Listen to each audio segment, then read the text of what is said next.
Hello, I'm Patrick Esson of Aransa. As well as profitable commercial agreements, successful organisations and individuals need to make really good, timely decisions, many of which require negotiation. The ability to reach agreements with people who see things differently from us is vital for anyone who wishes to be effective in life. But negotiating is often difficult. Most people find the way that other people act and react is an even bigger challenge than the substance of the negotiation itself. So let's talk briefly about the best way to handle this challenge. Many people wonder whether they have achieved the best result, or sense they may have missed out in some way. That's not surprising because most people don't negotiate as well as they could. Some even regret the decisions they make. Many others think they have made a good deal, subsequently find themselves being let down, and discover that the agreement doesn't live up to their expectations. This often results in disputes which waste enormous amounts of time and money. These doubts, regrets and setbacks are often caused by relying on power to get other people to do what we want. Using power, including incentives and sanctions, may appear to produce good results, but it frequently has unwelcome side effects.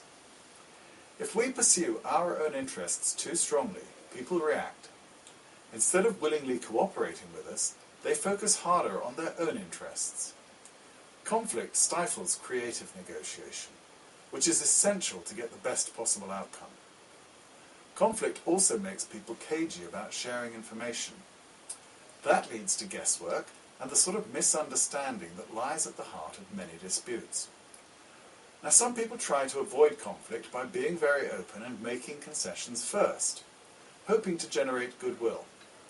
But then they have to rely on the other side playing fair and reciprocating their generosity. Unfortunately, this often leads to people abusing that trust. To negotiate successfully, we need to be firm in order to ensure people don't take advantage. But we also need to be fair. People are naturally more inclined to help us achieve our aims when their needs are also being met. That's why we need to understand the real interests of the people with whom we negotiate, as well as our own. Then we are able to explore ways to maximize mutual satisfaction. At some stage, of course, we must also agree what's going to happen and who's going to get what. That needs to be done in a way that's both fair and objective. This legitimacy ensures people will be committed to making the agreement work. But this type of constructive negotiation hinges on having a sound relationship and being able to communicate effectively. This bridge is what makes reliable high-value agreements possible. It can also be the start of a virtuous circle, because when people work together successfully once, they often want to do so again.